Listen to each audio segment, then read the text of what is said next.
are in listen-only mode.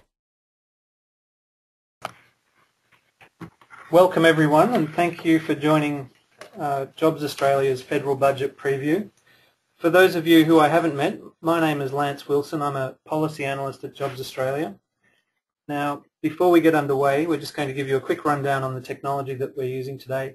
And for that, I'm going to defer to my colleague Al, who is our resident guru on all things technological. So over to you, Al. Thanks, Lance, and thank you all for joining us today.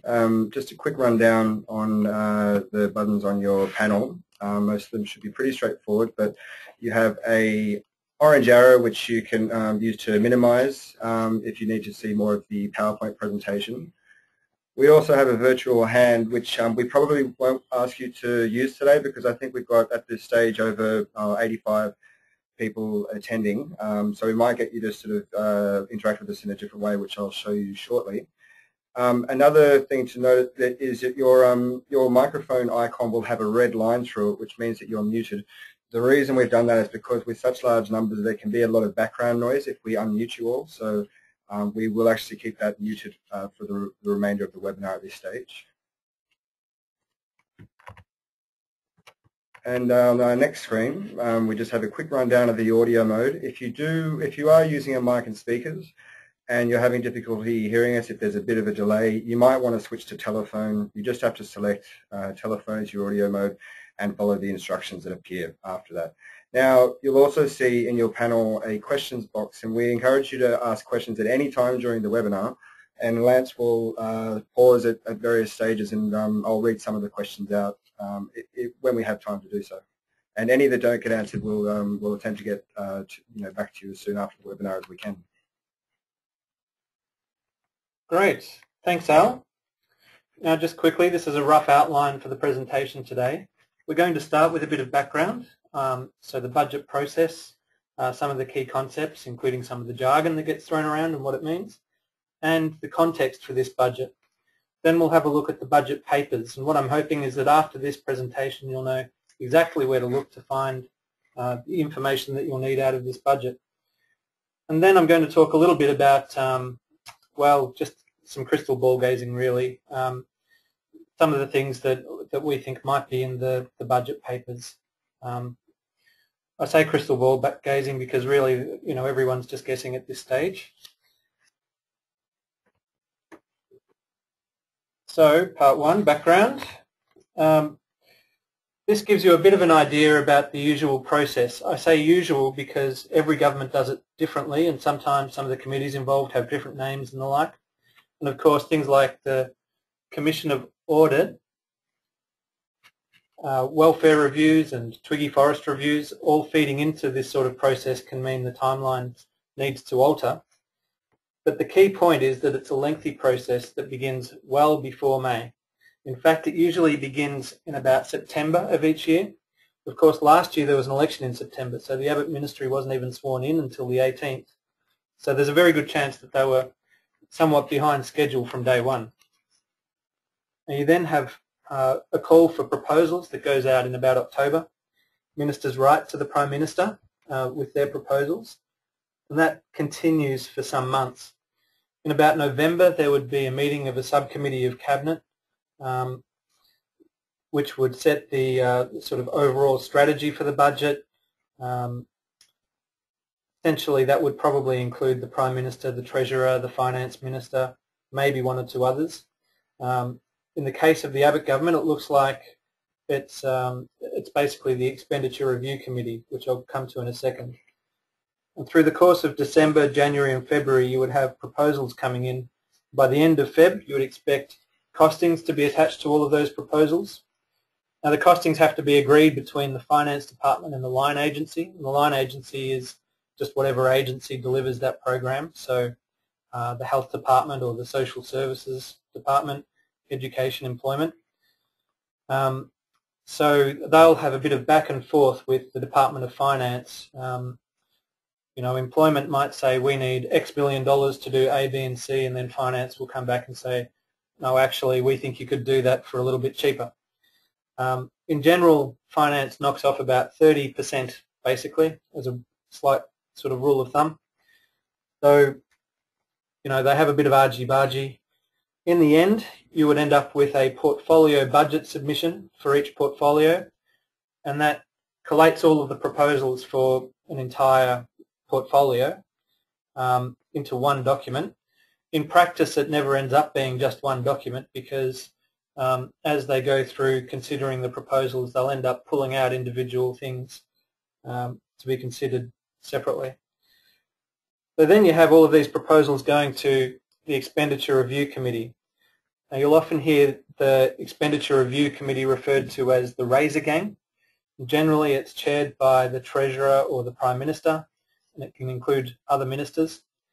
In the Abbott government, it's chaired by Tony Abbott as Prime Minister. The Deputy Chair is Joe Hockey, and the other ministers on the ERC are Warren Truss, Peter Dutton, and Matthias Cormann. So you'll note Julie Bishop isn't on that list, which means no women. Some people might think that's a problem, but I won't express a view at this point. Other ministers do get co-opted onto the committee when proposals relevant to their portfolio are being considered. So as each item is considered, there will be ministers being called into the room and then kicked out of the room again, and you tend to have this sort of great swathe of ministers and advisors milling out the front of the room waiting to get called in for their item. But ERC tends to meet quite regularly in the lead up to the budget. Meetings can go for quite a long time, a few hours, 10 hours, sometimes longer.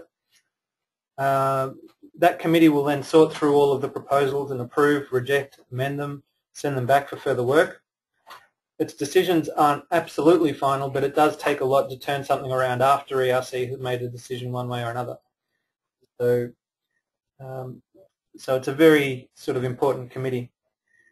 The other thing that's worth noting is the central agencies play a very influential role on this committee. By central agencies, I mean the Department of Finance, the Treasury, and the Department of Prime Minister and Cabinet. Now those agencies have little teams inside that follow the policy development in all of the other departments, and every proposal that goes up to ERC will be presented with a little grid. It will have, the item in a little dot point form, and then it'll have next to that the department's recommendation. So it might be a Department of Employment proposal, and it would have the Department of Employment's recommendation in one column, and then it would have 3 more columns for Finance, PM&C, and Treasury, and it'll have their view on it as well. So it might say, it might say do not support, which is pretty common, or it might say support. So, quite often you'll see proposals come through that the agency wants, and the central agencies want to amend it or change it. Now, the other reason they're very influential on this committee, though, is that they basically, well, the Department of Finance in particular, acts as the secretariat for the ERC. So they will write up the proposals that go to ERC and give them the papers. They'll also give the Treasurer and the Finance Minister and the Prime Minister a little brief with fallback positions. So they'll get they might have the Employment Minister co-opted in to ERC to talk to his proposal, and the Employment Minister will be making an argument for the full package, and in their back pockets the other ministers in the room will have a little brief with fallback positions, basically to negotiate with that minister. So you can see the Department of Finance, by having that role, exercises quite a lot of power in that little committee. That argy-bargy kind of continues right up until the budget is finalised. So at the end of all of the ERC meetings, you would have a meeting of the full cabinet, and that would approve the budget, giving formal endorsement to the ERC's decisions. And then the budget papers will have been prepared, they'll have been under development, if you like, throughout the whole process, but they get finalised after all the decisions are made, and of course they have to be, drafted, checked, double-checked, formatted for printing, and printed. So there's quite a big production process just in getting the papers printed in time for the budget. So finally, the budget's handed down on the second Tuesday in May. So this year that's going to be the 13th of May. But as you can see, there's a ton of work that happens well before that, and really a lot of decisions are made quite early on in the process. So some of the key concepts and some of the jargon that gets used around budgets. The first one you'll hear a lot is, sustainability of the budget, and this, a lot of this actually comes from the Parliamentary Library. They have some materials on this, but a sustainable budget is one that is solvent, one that promotes growth and stability. So not one that's going to promote sort of boom and bust cycles or require heavy-handed government intervention all the time. A sustainable budget is one that's fair in the sense that it's not shifting costs onto future generations, whether that be, for example, by not dealing with something that we'll know will cost us more in the future. And resilience in the sense that you want our economy to have the capacity to withstand an economic shock should it come along. And some of these things mean different things to different people. So some people would say that failing to deal with climate change is not sustainable because it's leaving additional costs to be borne by future generations. Others might say the same argument in relation to government debt. The more debt we have, then by definition, the more future generations are going to have to pay. So some of these things are a little subjective too. Budget strategy. Now, you might be wondering what Alice in Wonderland has to do with budgets, but it's really just to make the point that if you don't know where you're going, then any road will get you there. And that's all people mean really when they talk about budget strategy. What they're looking for is a plan, a clear path for the medium to longer term. Government should know where it wants the country to be in a decade's time, and the budget should be clearly moving the economy towards that goal. And you want the budget to tell a bit of a story, if you like. The story should make sense, it should be credible, it should tie in with recent history, it should learn from mistakes of the past, not repeat them, and it should include genuinely new measures, not just repackage or rename things that have already been announced. Now, for what it's worth, I think we can expect this government to have a pretty strong narrative for this budget. There'll certainly be a lot of political narrative.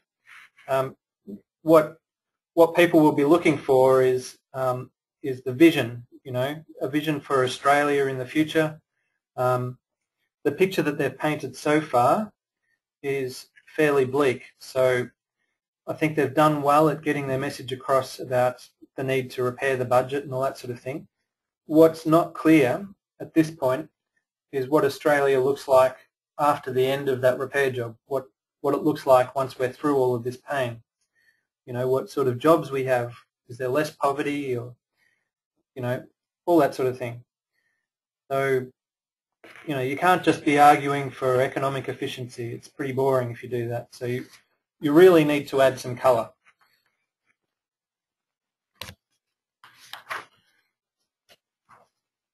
Now the economic cycle, it's another one that you'll hear a lot. And sometimes you'll hear people talk about the automatic stabilisers. I'm sorry if this slide looks a bit rough. I did draw it by hand, so I know it's no Van Gogh, but it'll do the trick for today. Basically, this is an illustration of what people mean when they talk about the economic cycle. They're basically saying you can expect the economy to go up and down, and even if the trend is for growth, it'll still go up and down a little bit from time to time. Interestingly, the Australian economy has now had about 23 years of uninterrupted growth. So the graph for Australia looks nothing like this at all, which begs the question a bit, whereabouts are we on this type of a curve? Are we, somewhere up near a peak, or are we actually in a bit of a trough? So, that's a bit of a question. The automatic stabilisers are policies that provide an automatic brake on growth when there's a boom and an automatic stimulus when there's a downturn. So things like taxes provide the brake, things like unemployment benefits and employment services, which mean that extra public money is automatically injected into the economy when there's a downturn and unemployment goes up. They provide a bit of a stimulus. Government money replacing the withdrawal of the private sector money. This is a bit of a subtext to the Labor versus Liberal economic narrative. So, you might subscribe to the view that you leave the market alone to correct itself and then you won't get these boom and bust cycles. You'll just have nice, steady, long-term growth. And all you need to do is, if there's little downturns, you deal with those through monetary policy. Just leave it to the RBA to raise or lower interest rates to keep inflation within the safe band of, say, 2 or 3%. And when the GFC hit, that theory kind of went out the window. Markets stopped behaving rationally and governments around the world felt they had to step in and provide extra fiscal stimulus. They were saying that the automatic stimulus wasn't going to be enough, the automatic adjusters, automatic stabilisers. So, there was a lot of these stimulus packages, not just in Australia but internationally. Australia's was hailed internationally. It was, I think Wayne Swan was declared Treasurer of the Year in 2010 or 11. But domestically, the opposition was warning that it was too much. There was too much stimulus. We were spending too much. They were warning that some of that money was being wasted, if you recall the school halls and all that sort of thing. And of course, some of it was, in the rush to get it out the door. Some of it was, being spent on an unsafe program, with the home insulation scheme. So, that's kind of the political, I guess, subtext to this economic cycle. So this is where you get to, the structural deficit. So that's another term you'll hear quite a bit. All it really means is that basically we're spending more money than we're getting in, and you can see that clearly from this graph. This is a replica of one that appeared in a Treasury presentation a couple of weeks ago. It's based on the data from MyEFO, which is the budget update that's done in December each year. What you can see is that green line at the top, and that's what we've been spending as a percentage of GDP. The shaded box is projections about what we're projected to spend in the next decade. Under that you've got a blue line, which is our revenue, mainly tax collections and that sort of thing. And then you've got this other graph with the little red bars, and that shows the budget position. And when you put all of that together, you can see that we're expected to be spending more than our income all the way out to 2024, and the budget is going to stay in deficit for that entire time. So, that paints a pretty bleak picture. Partly, when the new government came in, they had a bit of an interest in making the situation look worse than it might really be. They did some things like tweak some of the assumptions around unemployment. They paid some more money to the Reserve Bank, which the Reserve Bank will just hang on to. And those things make the deficit look bigger and make things look a little worse than they otherwise would be. And that's because they've got a political narrative that is essentially saying the previous government put us in a terrible position and we've got to fix it up. On the other hand, some commentators, like there's a guy named John Daly from the Grattan Institute, which is a think tank in Melbourne. He thinks the picture could actually be worse. So if we had a bit of a downturn, if our terms of trade or the prices for our resources, if they fell dramatically, then we'd be in severe trouble. So this is the sort of thing about where we are in the cycle. Labor was basically saying, we've been through the worst, we survived the GFC, we'll be on the way back up soon. And then others, such as the opposition and other commentators, are saying, well, that's great, but we could be a lot worse just around the corner, and we really need to be in a better position right now, because this could be as good as it gets for a little while. So that gives you a bit of context already, but there's another piece of context, and that's the situation around the rest of the world. So, we've had some pretty severe recessions in Europe, problems in Greece and Spain, but the IMF now thinks that the world may have finally turned a corner. They're predicting that advanced economies in particular, so the US, the UK, they think that those economies are now going to recover through this year and start to pick up growth. And that would be good for Australia, clearly. The other thing that's good for Australia is all that growth you can see around Asia. And that's why foreign investment is important. No one's going to do anything about blocking foreign investment in Australian property and things like that, because it's if Asia is spending money in Australia, well, that's money that we wouldn't otherwise get, and that's going to grow our economy. So that foreign investment is going to be very important.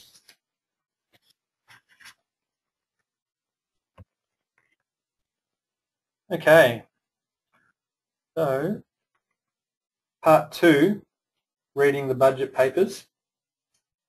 What I'm hoping to do now is give you a quick how-to guide, if you like, on reading the budget papers. So I think this is really quite important.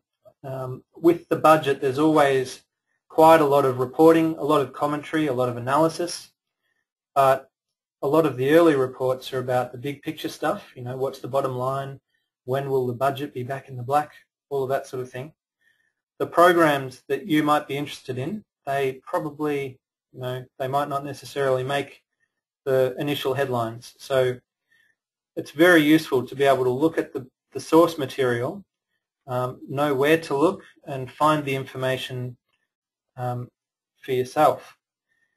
And that's also important for us because what we want is as many people as possible to be sifting through the information and making sure that no one misses anything. The first thing is the website, budget.gov.au, which is pretty straightforward. Just remember it. This site always has the latest budget information. So at the moment it will have the papers from MyEFO, the December update, on the front page, and then you can browse around to find the previous budget papers. And once the budget is released on the 13th of May, this site will be updated with the 2014 to 15 budget papers. And what you'll find when you get there is a lot of documents, and it might look a bit confusing and you might not know which to click on first. So the Treasurer's budget speech is pretty straightforward. It's exactly what it says. And that will have the narrative, the story to the budget, and maybe some of the big ticket items, but not a lot of detailed information. Budget paper 2 is really the most interesting one for our purposes. And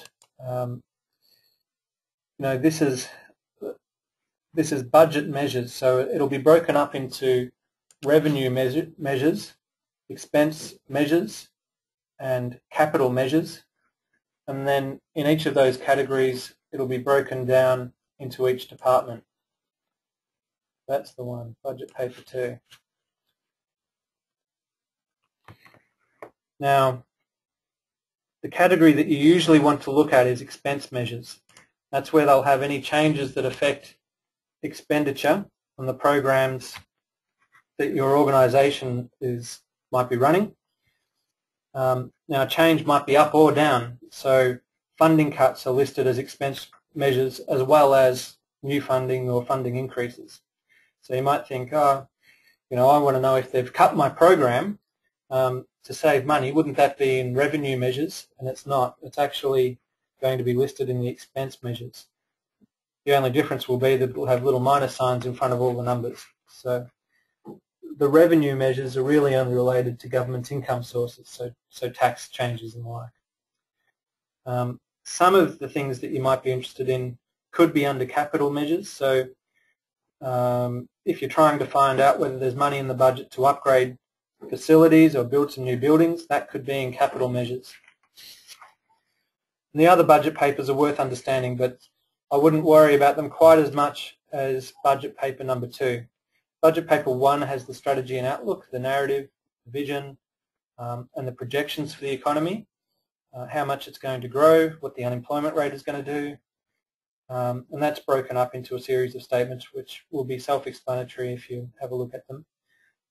If you're into economic data, this is the place to look, and if you're working in employment services, then you might want to have a look at what unemployment's going to do. So you'd look at budget paper 1 for that. Budget paper 3 has things like grants to states. Now that might be relevant if you're looking for funding that would be the subject of a COAG agreement.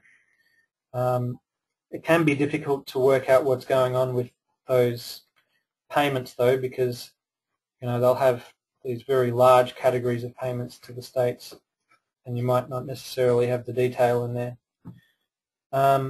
Ministerial statements and glossies. These are basically the promo materials, and they can be useful because you might get information about a cross-portfolio initiative that, if you're just looking at the budget papers, you might not be able to see that it's, a package of things. You'll only see the individual measures. And finally, portfolio budget statements. Now these are very important. So these are the other thing that you really need to look at. They're often hosted on the individual department's website rather than the budget website.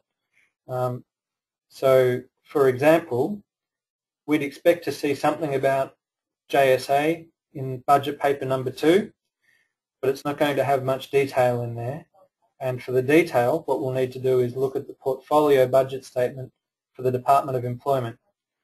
And obviously, other programs with other departments. So Indigenous employment is now with PM&C, disability employment is now with DSS. So for those programs, you'll look at the relevant portfolio budget statement.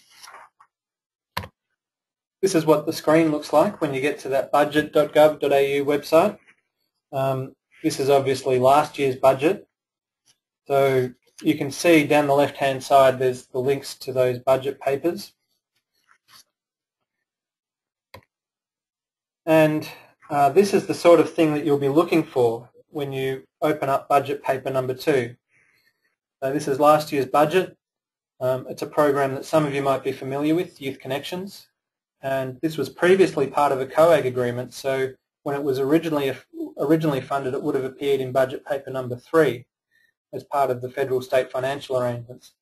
But the COAG agreement expired, and the replacement scheme hadn't been negotiated with the states in time, so the federal government extended the previous arrangements for 1 calendar year. And to find this, basically what I did is I jumped on the website, downloaded budget paper number 2 in PDF format, and just did a search for the word youth, Control F, and then browsed through the results until I found what I was looking for. This particular program, incidentally, probably won't be extended again. So, if you look in budget paper number 2 this year and do a search for youth, you might not find this there at all. So, yeah, I mean, this gives you an idea of what they look like when you look at the papers.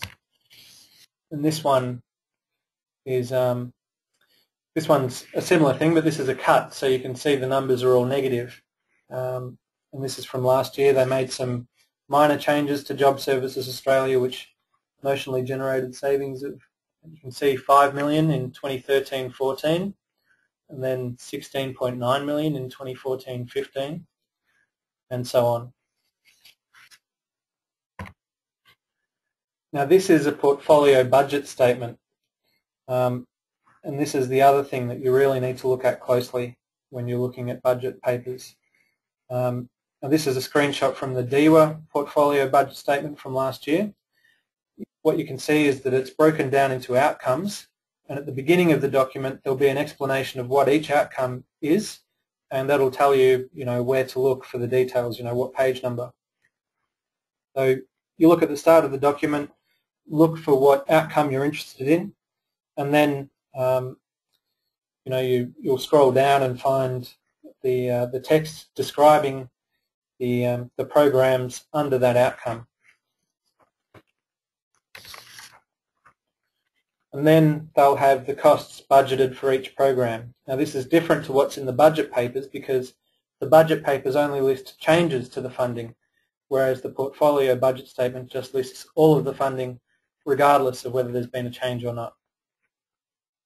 So that's the total for each program. And then there's actually further detail on each program. So again, there'll be a similar formatted description, and then followed by the costs budgeted for that program, and you can see there's a lot more detail in these portfolio budget statements. It's also, of course, a lot harder to see what has changed, because this doesn't highlight the changes, it highlights just what's being spent. So to get the full picture, you really need to look at budget paper number 2, look for the changes in the funding, and then look at the portfolio budget statement, read through the descriptions and see what's actually going on. Essentially, you just need to read the two together.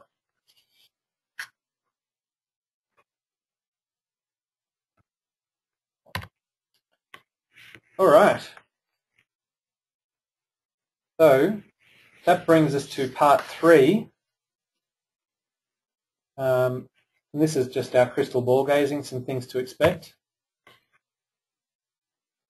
So having been so vocal about the structural deficit, you'd think that the government would probably want to deal with it right away, but some of the language they've used has actually been emphasising that it's a long-term problem. So some of the measures that they've floated are things well off into the future. So it's really hard to know what we're going to see. It might be that we see a few short-term measures, but then a lot of the harder decisions put off for a second-term agenda and even further into the future. The other problem they've got is that they've made life tough for themselves by promising to repeal the carbon pricing scheme and the mining tax, which they only generate a little revenue at the moment, but that's still something. And they've ruled out increasing other taxes. So, they're not increasing taxes, they're wanting to reduce taxes, and they're also wanting, at the same time, to spend on their priority sort of issues. So paid parental leave is a big ticket item. They want to increase defence spending. There's the NDIS, which they've committed to. So, it's really a difficult situation.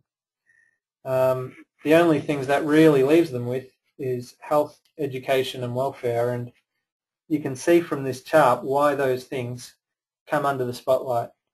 What we spend on those items, particularly social security and welfare and health, it's absolutely huge.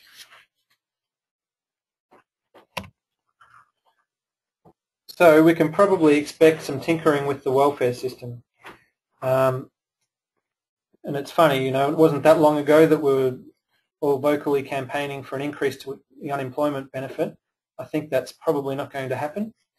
The Commission of Audit will probably have had a look at welfare spending, but there's also a separate welfare review headed by Patrick McClure. Now, we met with Patrick and he gave us absolutely nothing really. He gave nothing away, but we do know a lot about his thoughts on welfare already, because he did a similar review for the Howard government back in 2000. And in that review he proposed moving towards a single base level payment for everyone who's of working age, with add-on supplementary payments to account for individual circumstances, for things like disability and so on. So the issue with that is that it would involve either bumping Newstart up towards the rate of the DSP or bringing the DSP down towards the rate of Newstart. Now you can probably expect Patrick to make similar recommendations, but that's probably going to be a long-term goal. More immediately, you'd expect things like changes to the indexation arrangements so that the gap stops widening. At the moment, pensions are indexed with a more generous formula, if you like, and that means that the gap between DSP and Newstart is growing. And the coalition thinks that that provides people an incentive to want to get off Newstart and onto the DSP because it pays more. So you might see some changes to the indexation arrangements, particularly to DSP. You might also see tinkering with mutual obligation requirements and that sort of thing. The government's also floated the idea that you might get everyone who's under 35 and on the DSP rechecked by an independent doctor, just to make sure that that they are definitely disabled. And I mean, obviously, the point of that is just to knock a few people off the payment. Kevin Andrews also made some comments about introducing a separate category of payment for temporary disabilities. I'm not entirely sure how that would change substantially from the current system, so we'd have to wait and see the detail on whatever that is. But I'm not convinced that would actually happen either, because that would seem to be somewhat inconsistent with the idea of moving towards, a single payment for people of working age. But we'll see. Retirement policy. Now, you'll have heard some things about this already, no doubt. Some of the things that have been floated seem to be straight out of a report done by the Grattan Institute last year. Now, the Grattan Institute is an independent think tank based in Melbourne. They're not particularly left-leaning or right-leaning, and they tend to be fairly influential, a bit more influential than the other think tanks, which are usually, associated with one side of politics or the other. And it sounds like these are things that the government wants to start a conversation about, but not necessarily look to do them immediately, particularly since Tony Abbott made some promises not to change pensions, when he was opposition leader. But they're worth knowing about, and the full details are available in Grattan's report, which is on the website, just there. And Grattan effectively argue that you need to address both the cost of the pension and the cost of superannuation tax concessions. Super is taxed at 15% rather than, your normal rate of income tax. So that provides a strong incentive for people to save for their retirement. The problem is that people who have more than enough for their retirement can keep using superannuation to minimise the tax they're paying. And so a large chunk of the value of those tax concessions actually goes to people who are already very well off. Grattan says you should tighten that up, basically, so that wealthier people can't just use super as a tax minimisation strategy. And for the pension, they propose increasing the age that you could get it to 70, but well off in the future, so no immediate savings associated with that. And they also say you could tighten up the assets test. At the moment, something like 80% of people who are of pension age are able to get a pension or a part pension. So the idea is to scale that back to a more manageable portion of the population. And again, they've targeted the measures that they've proposed at people who are already fairly well off. So things like the assets test, which at the moment you can have $1 million in assets on top of your principal place of residence, and your principal place of residence is exempt from the asset test. And some people actually restructure their affairs to make sure that they're getting the advantage of that exemption and able to claim a pension. So, you might retire with $20 million. If you go and buy a $19 million house, you'll be eligible for a part pension, and you'll have that $1 million in spare change to live off for a while. And then when you run out of money, you can downsize the house and keep going. So the problem, though, is that if you include the house in the asset test, then you could end up forcing people to sell the family home when they retire. And so Grattan suggests a couple of different ways of dealing with that. One is that you might have people basically continue to get the pension, but have it sort of like a HEX-style debt against the home, and then when they sell the house, the government would recover the money. Another think tank has actually proposed doing away with super tax concessions altogether and just giving the pension to everyone. And I don't think that proposal has quite as much interest as the Grattan ones do. Again, none of this is likely, though, for the immediate future. This is, I think, things that the government wants to start a conversation about and think about how we deal with them in the longer term.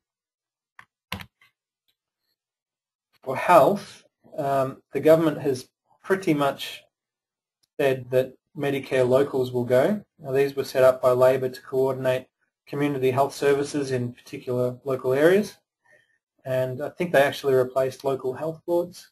But it sounds like the coalition will consolidate them into larger bodies that have a similar role across bigger areas. And there's also been talk of a $6 GP co-payment. I'm not convinced that this one will be in there, but if it is, then really what they're doing is seeking to chip away at the principle of a universal health system. It saves a little bit of money, but you could actually achieve the same savings just by reducing the rebate. There's no need to make a co-payment compulsory unless you want to get people used to the idea that they have to pay to see a doctor. The issue, of course, is that people who can't afford the co-payment, even if it is just $6, they might turn up to emergency wards instead, and that will shift the burden onto state governments. So if they do pursue this one in the budget, then you might hear some rumblings from state governments, and no doubt they'll have their hand out for some more money for their hospitals. Some other things to watch: the NDIS. Now, there hasn't been much speculation, but and Abbott says he's committed to it, but a report recently, and that's where this photo is from, said that the previous government had rushed the launch, like taking off the plane before it was built. You can understand why they might have done that. They were very keen to see it roll out or start rolling out before they lost government. But what you might see with the Abbott government is that they might slow the rollout down. So I think that report was, kind of paving the way, softening us up for a slowdown in the rollout of the NDIS. On education, I don't have much of an idea on education. I know that they're looking very closely at the VET system, so we might see something on VET. Otherwise, but not much to tell you, I'm afraid. Foreign aid, I think you'll probably see foreign aid get cut again, or at the very least they might redirect some of the aid budget for their asylum seeker policies, and Labor actually did that too, so the precedent has already been established. The question really is how far you can cut the aid budget before it starts to affect your credibility on the international stage. Because the real reason for foreign aid, of course, is your diplomacy interests. So that's the issue with foreign aid. Paid parental leave, that should appear in this budget, so it'll be interesting to see how much they think it'll cost. And there's been some speculation that the Commission of Audit made some alternative proposals to try and reduce the cost. So we'll see what happens there. We should find out that they've said they'll release the Commission of Audit findings fairly soon. So possibly in the next few days, maybe next week. And I think that welfare review, the one headed by Patrick McClure, I expect that one will probably get released next week as well. So, we'll have a bit more of an idea about these things once those reports get released. On the environment, there's a bit of a storm brewing with Clive Palmer saying that he'll oppose the government's direct action policies and may not support the repeal of the carbon tax after all. So there's some interesting politics at play there, but not much really new. I think it's fair to say that if you're an environmentalist, you're probably going to be disappointed by this budget. And defence is actually an area where they want to increase spending. So what will be interesting there is to see whether they allocate more money in this budget or whether they leave that for further down the track. And finally, employment services. We're finding it pretty hard to work out what's going to happen here. For JSA, we expected that there would be a consultation paper at the start of this year, but it never actually materialised. I heard a rumour that Cabinet wasn't actually happy with the Department of Employment's direction. So the Department of Employment put up, I think, a discussion note to Cabinet, which really just says, this is what we're thinking about. It doesn't have any decisions attached to it, and Cabinet didn't like it. So if that's the case, then that's, could be interesting times. Just a couple of weeks ago, I heard that a draft proposal for employment services still hadn't been circulated around Treasury, Finance and DPM&C, and that's quite worrying. It's quite late in the piece. The Minister told us recently that that it was all in the hands of Cabinet. So if between those 2 points a Cabinet submission has been circulated and gone up, then they've really done that process very quickly. So it's a bit of a worry in a sense. If they've rushed the process, then they may have trouble getting the central agencies on board with what they want to do, which means that you'd have Treasury and Finance and PM&C tinkering with the proposal, maybe rejecting it altogether. And we didn't think that there was really any serious prospect of them extending the contracts. Certainly the Minister told us that he didn't want the contracts extended, but the reality is that if Cabinet doesn't like what he puts up, then there may not be any other option. So we'll see what happens there. I still think that it's unlikely that they'll be extended, but we'll just have to see. Obviously a big question is how work for the dole will be funded. So where does it sit? You could keep it in JSA, or you could make it a separate program. Either way, there's a risk, I think, that they might pull money out of JSA to fund it, probably by reducing the EPF. Obviously that's going to depend a bit on their plans for JSA too. There's DMS is in a slightly different situation. It also expires in 2015, but now that it's moved out of the employment portfolio, it might make more sense for them to extend that contract and align it with DES ESS, which expires in 2018. And finally, Youth Connections. That's that program that I mentioned before when we were looking at budget paper number 2. It seems highly unlikely that that'll be funded again. So it was meant to be transferred to the states. That hasn't happened, and I think basically it'll just disappear. The government will probably say that existing programs, Work for the Dole, Green Army, JSA, those programs can cover the needs of young people. So I don't think there'll be anything specific. Obviously, Jobs Australia doesn't agree with that. We've been pushing quite hard for something extra for young people, but I don't think it's going to happen, unfortunately.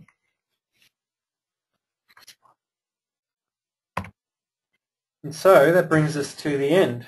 Now we didn't end up stopping for questions. There was no one's typed any questions into the question box. So if you do have a question, then type now or forever hold your peace. But otherwise, thank you very much for joining us today. It's been great chatting with you. And when you do go through the budget papers on budget night or whenever you go through them, if you do find something interesting that you'd like to bring to our attention, make sure that you email it to me, alwilson@ja.com.au, and we'll also send around an evaluation form after this. We do have some questions. So before I sign off, I'm going to hand over to Al to read out some of the questions.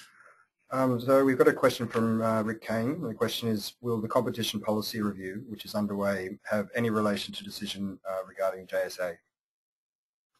No idea, in short. I'll have to check it out, and I'll have to come back to you on that one, Rick.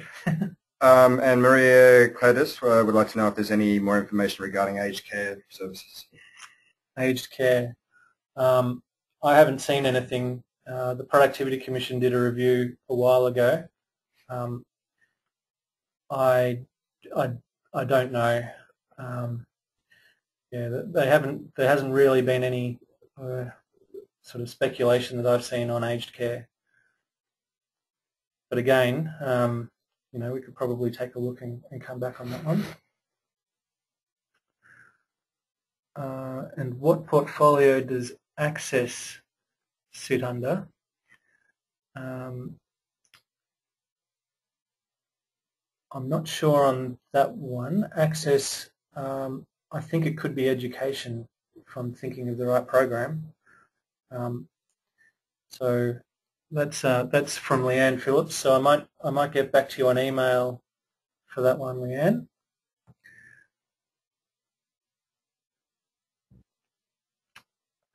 And Gary Thomas has asked us if there's any way to ascertain the expenditure on JSA state by state in the budget papers.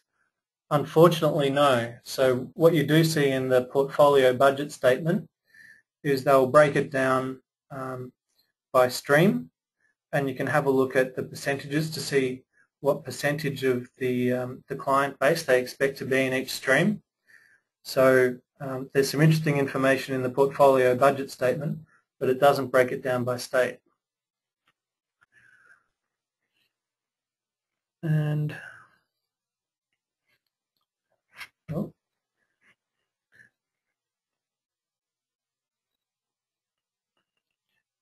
any crystal ball gazing on the TAFEs? I don't have anything on TAFEs, but I do know that they're looking very closely at the vet system, and the Twiggy Forest review with Indigenous employment. I think Twiggy Forest has gone off on a couple of tangents. I think he's pretty critical of the idea that you train people in the hope that there's a job, and he bangs on all the time about that demand-led. So only training people when there's a guaranteed job at the end, along the lines of his Generation 1 model. So I think wait and see on that one, but it could be interesting.